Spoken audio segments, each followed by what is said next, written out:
Salut à tous, c'est Pang de la chaîne, bienvenue sur cette vidéo qui aujourd'hui va parler d'éducation auto-amour et de ce concept tout simple dans notre vie et qui nous pourrit, c'est d'être une personne bien. Combien de fois vous avez pu vous prendre la tête à vous dire il faut que je sois bien, ou vos parents vous ont dit il faut que tu sois un enfant bien, c'est bien ce que t'as fait, bien, mal, et en gros on nous pousse à être bien, un bon citoyen, quelqu'un qui fait du bien, toujours aller vers le bien, et à tel point que certaines personnalités plutôt, vont aller vers je dois être parfait. Donc eux c'est encore pire que tout, ils doivent être mieux que bien, et ils se prennent la tête vis-à-vis de tout ce qui pourrait importuner leur bien, et en tout cas la projection du bien qu'ils veulent proposer aux gens et au monde. Et à mes yeux, être bien, c'est vraiment la merde. Parce que ça nous esquinte dans tous les sens. On passe notre temps à vouloir être bien, au nom de l'amour, au nom d'une religion, au nom d'une société, au nom d'une filiation, au nom de ce que vous voulez. C'est toujours soyez bien, soyez un bonhomme, un bon citoyen, un bon salarié, bien avec votre enfant, bien avec votre femme, bien avec vos amis, bien avec tout le monde. Sauf qu'au bout du compte, on se rend compte peut-être qu'on n'est pas si bien que ça. Et ça fait un peu mal. Parce que ne pas être bien, c'est être plutôt mal. Et si on est mal, c'est pas bien. Là, on a le cause à effet. Et on sait bien que à partir de ce moment-là, on va rentrer dans une espèce de métaphore énorme qu'on nous a installée avec cette idée de mal. On est le mal, on fait le mal. Et pour les gens un peu versés dans l'idéologie judéo-chrétienne, on a cette idée du diable, du malin, du mauvais. On a cette idée de dire le mal c'est vraiment quelque chose de malsain, de dark, d'obscur, de sale, quoi. Il y a plein de choses autour du mal. Donc on veut absolument être bien, parce que le bien, nous, on nous l'a vendu comme lumineux, angélique, merveilleux, bon, bienveillant, souriant, plein d'énergie, etc., etc. Et dans notre processus d'auto-amour, c'est parfois difficile de s'aimer soi par nous-mêmes, sans attendre que ce soit les autres qui nous disent c'est bien, on t'aime, et de se dire même si c'est pas bien, je t'aime. Compliqué. Parce que souvent, si c'est je suis pas bien, mais je m'aime, il y a un côté, il y a une espèce d'injonction contradictoire. Je peux m'aimer en étant pas bien. Et puis les autres, le monde extérieur qui quand même me nourrit pas mal de ce truc, s'ils me disent pas que je suis bien, ils m'ont rarement dit qu'ils m'aimaient parce que j'étais mal. Ils m'ont rarement dit que parce que je suis mauvais, on m'aime. Et observez, les parents, les éducateurs et tout, ils aiment pas forcément les cancres, ceux qui sont mauvais en cours, ceux qui font un peu de mal à leurs camarades. Les tortionnaires, ils sont jamais forcément super aimés. Donc, la notion intérieure, c'est de se dire, attends, je passe mon temps à vouloir être bien. Et je pense même que ce que j'estime être bien, ça vient de moi. Alors qu'au bout du compte, on sait que c'est un ensemble de conjonctures qui font qu'on a accepté acheter certains éléments et qu'on se dit être bien, ça doit ressembler à peu près à ça. Et que quand on a mis ce programme dans notre subconscient, dès qu'on commence à sortir du bien, qui parfois nous fait paradoxalement du bien, on se dit pas bon, donc je jouis du fait de plus être dans le bien, devient limite après une autoflagellation de j'ai fait quelque chose de mal, je suis mauvais, c'est pas bien.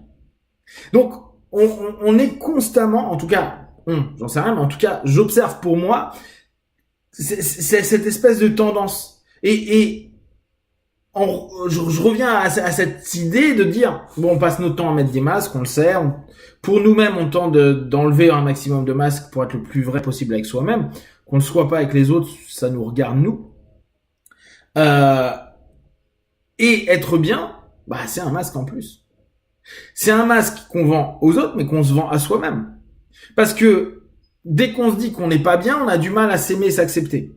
Or, si on est sur une éducation auto-amour depuis quand même quelques temps maintenant, et que on bosse sur nous pour s'aimer davantage, on se rend quand même bien compte que on a du mal à s'aimer dans le mal, ou quand c'est pas bien. Donc, on a un masque qui est mensonger, vu qu'on sait que si je m'écoutais réellement, instinctivement, primitivement, je serais pas comme ça. Mais vu que l'ensemble du système que j'ai acheté m'a appris que ça c'était bien, je suis obligé de rester comme ça. Donc je me vends comme étant ou cherchant à être ce bien-là.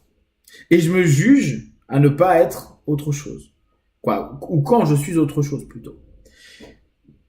Ce que je vous invite à faire, c'est d'accepter ou de commencer à voir que vous n'êtes pas bien. Que vous n'êtes pas bien par rapport à 1 million ou des milliards de points de vue. Et vous ne serez jamais bien pour ces milliards de points de vue. Vous serez peut-être bien pour d'autres milliards ou d'autres millions. Par contre, quand est-ce que vous vous estimeriez bien? Quand est-ce que vous, en enlevant le masque, vous allez vous dire qu'importe. Qu'importe, je réponds pas à ce masque qui me persécute, parce que être bien, c'est persécutant. C'est bizarre, hein? Être dans le bien et dans le bon, on a l'impression que c'est persécutant. Je dis pas qu'être dans le mal, c'est non persécutant. C'est juste se dire que ce qui est non bien pourrait s'assimiler à quelque chose de mal, alors que ce qui est non bien, c'est juste non bien. Là, ce qui est intéressant, c'est reprendre à nouveau ce concept action, non-action, ou ne rien faire des taoïstes. Là, ça serait bien, non bien et mal. Est-ce que peut-être dans notre éducation auto-amour, cette notion d'être non bien, sans entrer dans du négatif, du diabolique et du mauvais, juste dire, je suis non bien. Et même en étant non bien. Je m'accepte en étant non bien. C'est complexe. Ça peut simplement nous permettre dans un premier temps de mettre ce masque de bien, d'homme bien, de femme bien, d'enfant bien, de parents bien, de ce que vous voulez bien, à dire non, je suis non bien. Je suis un être non bien. Ce qui ne voudra pas dire je suis un être mauvais. Ou qui cherche le mal. Juste, j'écoute davantage que je suis. Alors le problème d'être non bien, c'est que ça va être non bien pour d'autres personnes, qui eux peut-être n'auront pas cette alternative, parce qu'on est très binaire, hein, on sera mal pour eux. Et donc on vivra ça comme une agression et se dire ah merde je suis mal. À place aussi d'accepter qu'on est non bien.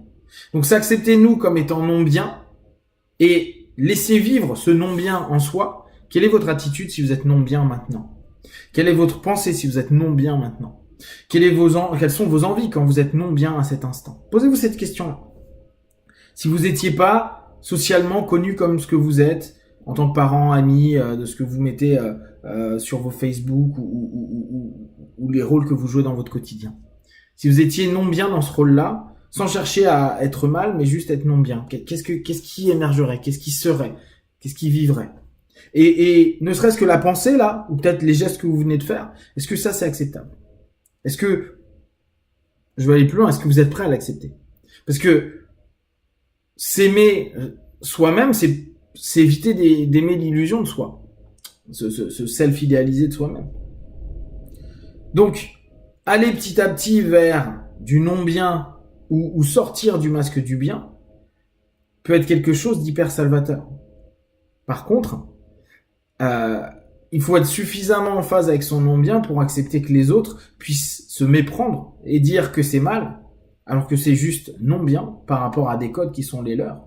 Et des codes qui souvent, s'ils sont potes avec vous et autres, ou parents, sont croisés avec les vôtres et que vous avez quand même en partie acheté. Je vous invite vraiment à cogiter à cette notion-là, à vous autoriser à plus d'appréciation, sans parler d'amour, de ce non-bien, à moins chercher à être bien. Et c'est là où on va se poser plein de questions sur le développement personnel. Pourquoi je veux être mieux? Mieux que quoi? Et bien par rapport à quoi? Et d'apprendre à aimer cette partie-là. Je reviens souvent sur cette polarité. Hein. On n'est pas que la lumière, on est aussi de l'ombre. Et dans cette ombre, il y a aussi de la lumière. Et c'est ça qui nous fait bouger. Si vous avez des questions dernières que vous partagez sur Facebook, YouTube, j'y répondrai le plus rapidement possible. Comme d'habitude, de tout ce que je propose, ne prenez que ce qui est bon juste pour vous. Testez, observez, analysez et concluez. Biwan, ciao.